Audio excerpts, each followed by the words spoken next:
Jurassic World Reino Ameaçado está em cartaz nos cinemas brasileiros e o vídeo de hoje é uma crítica ao novo lançamento da franquia Jurassic Park. Esse vídeo vai conter alguns spoilers que acontecem na trama, portanto, se você ainda não assistiu o filme, espera um pouquinho para depois ver a crítica aqui do canal, a não ser que você não ligue para os spoilers. Fica aí por sua própria conta e risco. She's tracked.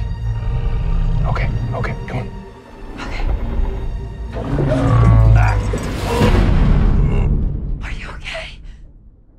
I'm okay. Bom, eu começo dizendo que eu prefiro o primeiro filme a este, dessa nova leva aí da franquia Jurassic Park. O filme Jurassic World de 2015, a ideia do parque me agrada muito mais do que essa continuidade, né? Do parque se parecer muito com os parques temáticos que a gente vê aí nos Estados Unidos. Ver o parque daquela maneira, com visitantes, filas para as atrações e tudo mais, me alegrou muito mais do que esse novo filme. Porém, em alguns aspectos ele melhora com relação ao primeiro, em outros eu acho que ele deixa a desejar. A ideia de se construir animais animatrônicos, essa ideia de robôs mesmo, para ficar parecendo como um dinossauro real, me agrada mais do que no primeiro filme, onde era tudo uma questão de computação gráfica. Aqui eu acho que traz um pouco mais de realidade, você compra mais fácil essa ideia dos dinossauros. Porém, alguns elementos eles se tornam repetitivos e cansativos, né? Essa ideia de o filme se passar novamente na Ilha Nublar, um grupo de visitantes volta à ilha, se fascina por ver os dinossauros pela primeira vez, essa ideia de fascínio com um perigo envolvente. A gente já viu isso nos outros filmes da franquia. Na minha opinião, o diretor Juan Antonio Bayona manda muito bem no filme. A gente acaba navegando aí entre os eventos da ilha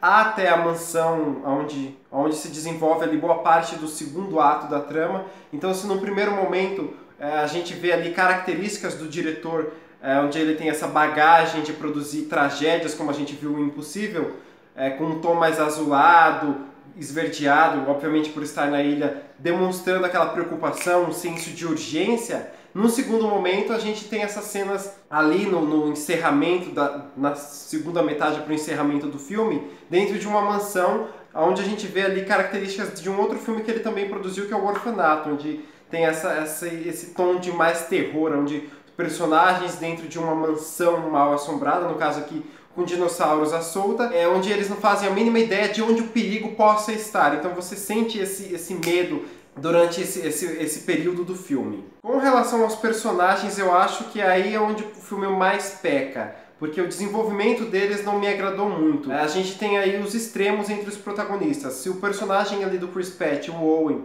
ele é a mesma coisa do primeiro filme, fazendo as mesmas piadinhas, ele não evoluiu, não cresceu em absolutamente nada. Por outro lado, a Claire já teve o seu arco muito mais bem definido, muito mais bem desenvolvido, mais bem trabalhado.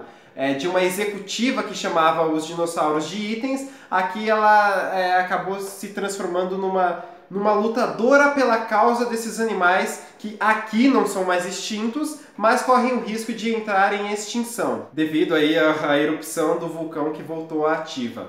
Você tem os personagens ali, o Franklin, que é uma tentativa de ser utilizado como alívio cômico da trama, mas é um cara chato, é aquele estereótipo do cara nerd que vai na ilha lá com os amigos e espera-se dele as cenas mais engraçadas, mas nada te faz sorrir, é chato. Nesse sentido, a Zia é uma personagem onde ela cumpre um pouco mais essa função, ela agrada muito mais do que o Franklin. Com relação ao vilão da trama, a gente consegue comprar mais a ideia de que o dinossauro, esse novo dinossauro que é criado aí no filme, é um vilão mesmo do que o próprio vilão, o ser humano que está ali, que não agrega em absolutamente nada à trama. Um cara que é totalmente ganancioso e que você não tem o seu perfil muito bem desenvolvido, uma mistura de coração gelado com Dick vigarista que não leva a lugar algum. Então, neste caso, para mim, um dos maiores erros de Jurassic World Reino Ameaçado é exatamente a maneira como os personagens foram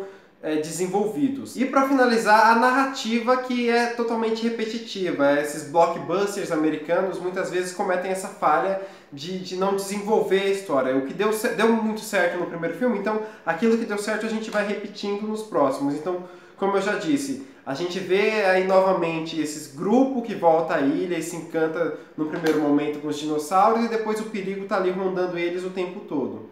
Tem uma cena que eu acho muito emocionante, que é a mais emocionante do filme, que é um dinossauro que não foi escolhido por acaso, que acaba morrendo na ilha na erupção do vulcão, que te faz ali sentir o drama daquela perda, né? É como se um personagem muito importante acabasse perdendo a vida no filme. Mas é um dinossauro que marca ali o fim da ilha, que fecha esse arco. E no final a gente tem as cenas da própria mansão, que é ali onde a gente tem o clímax do filme. O plot twist, o ponto de virada maior do filme, que é uma revelação envolvendo ali a menininha, é bem sem graça, bem xoxo, não agrega nada à história. E a gente tem ali os elementos que se repetem, né, como eu venho dizendo. Então, você tem um personagem extremamente ganancioso que em algum momento é devorado por um dinossauro. Você tem o Owen e a Claire ali responsável por uma criança, por salvar a vida de uma criança. Se no primeiro filme eles tentaram salvar ali os sobrinhos da Claire, aqui é essa menininha. Você tem um certo protagonismo em algum momento dessa criança na trama. No primeiro filme você tem o sobrinho da Claire lá fazendo a conta de que os dinossauros, para vencer aquele grande dinossauro, aquele Indominus Rex, eles precisavam de mais dentes. Aí a Claire vai lá, pega outro dinossauro e fim da história. Aqui você tem a menininha que, assim como o Bran Stark, conhece todo o telhado ali daquela mansão e leva o Owen para tentar fugir daquele dinossauro andando no telhado da mansão. Então, essa repetitividade ela acaba me incomodando. Eu não sei se eu estou assistindo tanto filme, tanto blockbuster, que eu já estou pegando muito rápido, mas na hora ali era o que eu senti, olha, isso aí já aconteceu no primeiro filme, isso aí já aconteceu lá na trilogia. Por mais que o objetivo de alguns desses blockbusters americanos seja te entreter o espectador por apenas 2 horas, eu acho que você precisa tratar a história com carinho, você tem que desenvolver, você tem que pensar adiante. E nisso aqui, em determinado momento, o Jurassic World Reino Ameaçado cumpre esse papel, que é apenas no fato de eles terem soltado os dinossauros no continente, soltado eles no mundo, eles estão à solta, e aí você fica com essa incógnita, né? O que vai acontecer de agora em diante, que os dinossauros estão soltos no mundo? Como que vai ser essa relação